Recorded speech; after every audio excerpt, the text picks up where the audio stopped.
7 horas e 40 minutos, faltando 20 minutos para as 8 da manhã. Estamos conversando no Hora Geral com o Stanislau Marca, assessor da presidência da Dersa. 3041-6777 é o telefone que você pode participar e fazer perguntas. Eu já tenho uma pergunta aqui do Marcos Garcia da Aparecida, mas só para que o Stanislau possa concluir essa preocupação do impacto ambiental e com relação às desapropriações. A gente fala muito da preocupação com relação à desapropriação aqui do Macuco e Estuário. E do outro lado, teriam também desapropriações? Quando eu digo outro lado, o Guarujá, Stanislau? Existe uma diferença fundamental entre os dois lados do estuário. Do lado de Santos, as propriedades elas têm o caráter mais regular, ou seja, todos os proprietários praticamente, a menos de uma meia dúzia no máximo, são proprietários, têm seu título de propriedade, têm sua escritura.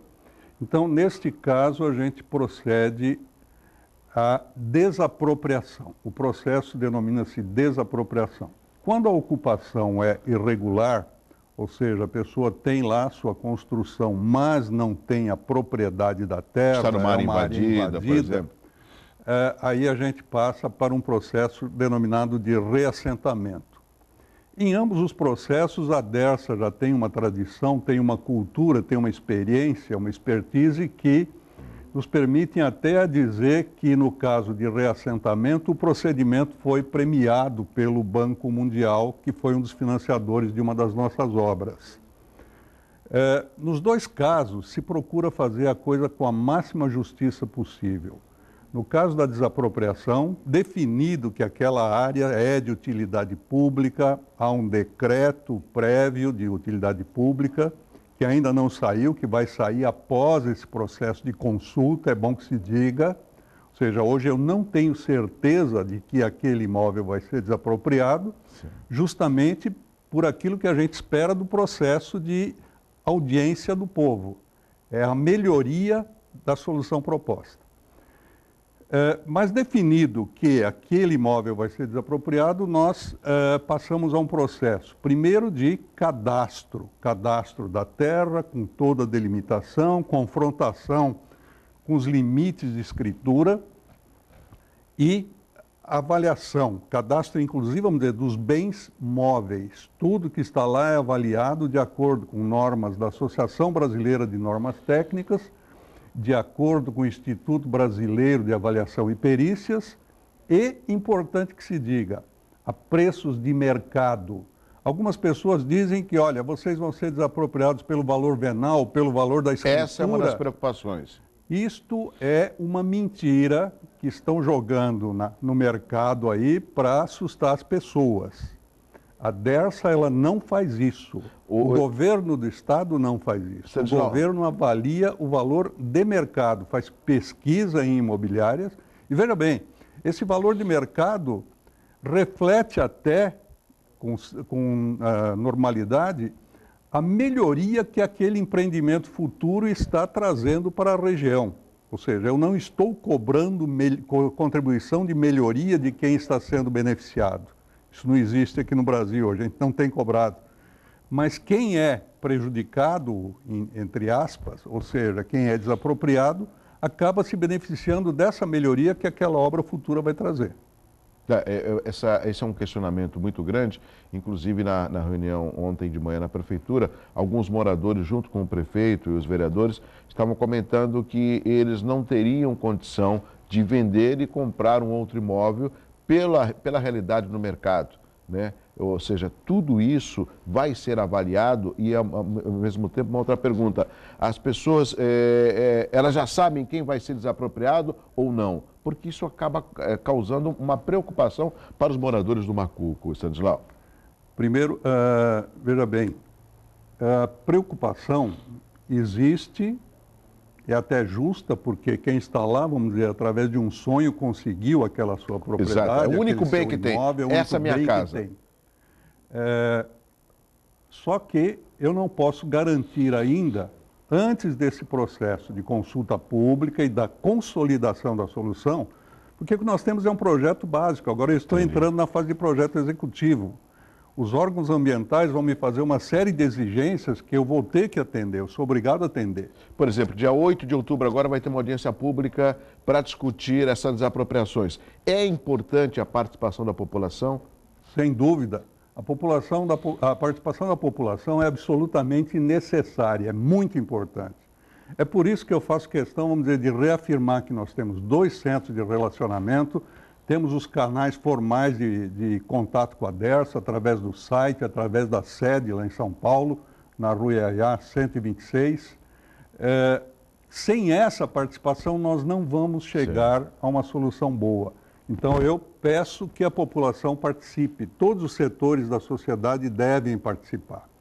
Mas só voltando ao caso da desapropriação, essa afirmativa das pessoas eu posso contrapor com o seguinte.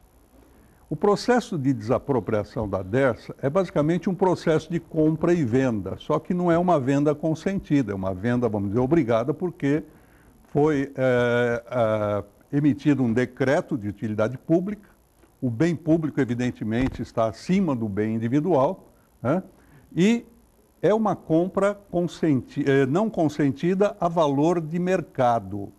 Se ele fosse vender aquele imóvel para um particular, este seria o valor. O valor que a DERSA está pagando seria o valor de mercado. Só que, evidentemente, ele não estava disposto a vender. Ele vai ter que vender porque aquela área é uma área de utilidade pública. E mais importante ainda, no momento em que ele fizer o acordo com a DERSA, em que ele concordar com o valor da avaliação, é feita a escritura e ele recebe aquele valor à vista. À vista. Não tem parcelamento, não tem precatório, é depósito em conta corrente à vista. Isso é muito importante que a população saiba, porque a informação que corre de algumas pessoas mal intencionadas é que isso vai levar anos para receber, levará algum tempo a mais para o valor, vamos dizer, não acertado, no caso de uma ação judicial. Mas mesmo assim, havendo ação judicial, 80% do valor avaliado pela DERSA vai ser depositado. Liberado. São 7h48, o Marcos Garcia da Aparecida. A pista de entrada para o túnel não deveria iniciar-se na Alemoa. Do jeito que está, não vai atrair os caminhões para dentro da cidade? Que nós comentávamos no bloco anterior, né, Stanislao? Como eu lhe disse, nós fizemos uma primeira avaliação da locação ideal para essa travessia. Não significa que seja definitiva? Ela pode ser micro-alterada, mas em termos de macro-localização, essa é a alternativa de maior atratividade de tráfego, considerando tanto o tráfego da balsa como o tráfego da Domênico Rangoni. O tráfego do porto, da margem esquerda, do lado de Guarujá, e da margem direita, do lado de Santos. Você falou de uma micro-mudança, mas o Lawrence falou que pode haver mudanças. Sim, pode. Nesse processo de consulta pública, nós esperamos até que haja um aprimoramento da solução que nós propusemos no projeto básico, que nós, vamos dizer, detalharemos depois no projeto executivo. Então, em termos de localização, a localização lá próximo da Alemoa, ela atrairia, vamos dizer, basicamente caminhões. Para lá nós temos uma outra solução, porque o governo do estado, junto com o governo federal e a prefeitura de Santos, vão agora, através de um convênio que está sendo firmado, melhorar aquele acesso ao Porto de Santos da Anchieta para Alemoa. Né? É uma obra que deve ter o projeto concluído agora até o final do ano, no começo do ano, e a partir do ano que vem deve entrar em execução. Ou seja, esse assunto está sendo tratado por aí. O acesso de caminhões ao lado do Guarujá também está sendo tratado pela DERSA, pela Prefeitura e pela CODESP. Ou seja, vai se melhorar o acesso, construindo inclusive a perimetral da margem esquerda.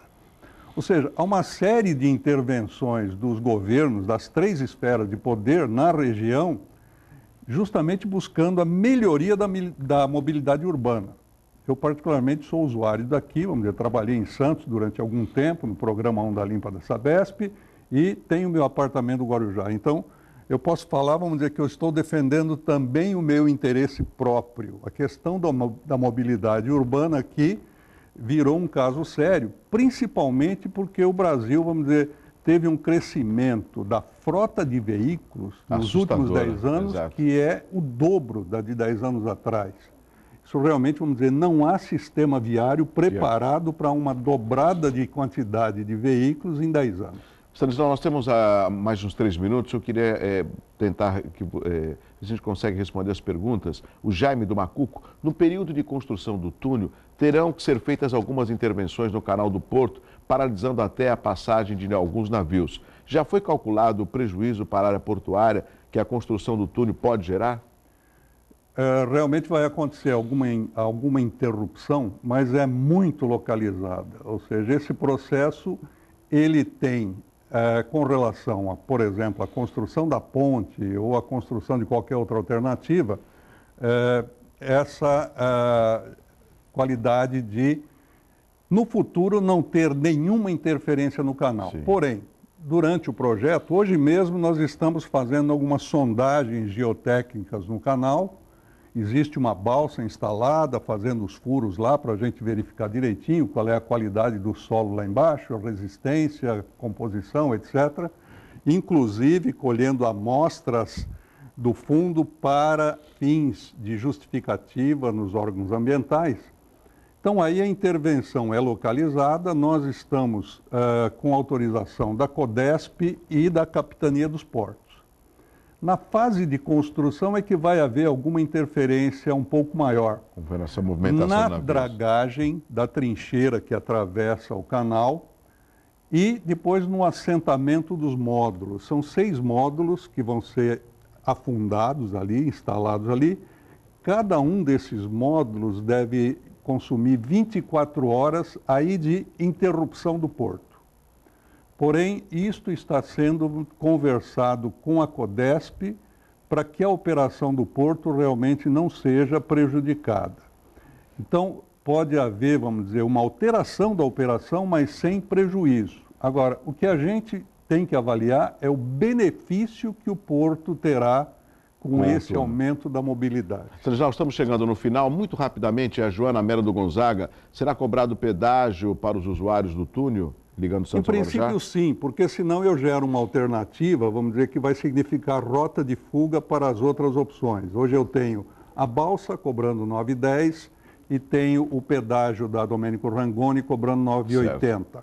Não se definiu ainda, mas em princípio o valor do pedágio do túnel, no sentido Guarujá-Santos, ou seja, o mesmo sentido da balsa e da Domênico Rangoni, vai ser alguma coisa equivalente, porque ele vai ser uma alternativa que não vai competir. Sim. Ela vai ser uma alternativa adicional às duas já existentes. Stanislau, estamos chegando no final do programa. Eu queria que você usasse essa câmera aqui na sua frente e deixasse uma mensagem para os moradores, em nome do Wagner Pontual, que é o presidente da AMAB, que é a Associação dos Moradores e Amigos do Bairro do Estuário. Nessa câmera, eles estão preocupados e você, como representante da DERSA, eu quero que você os tranquilizasse.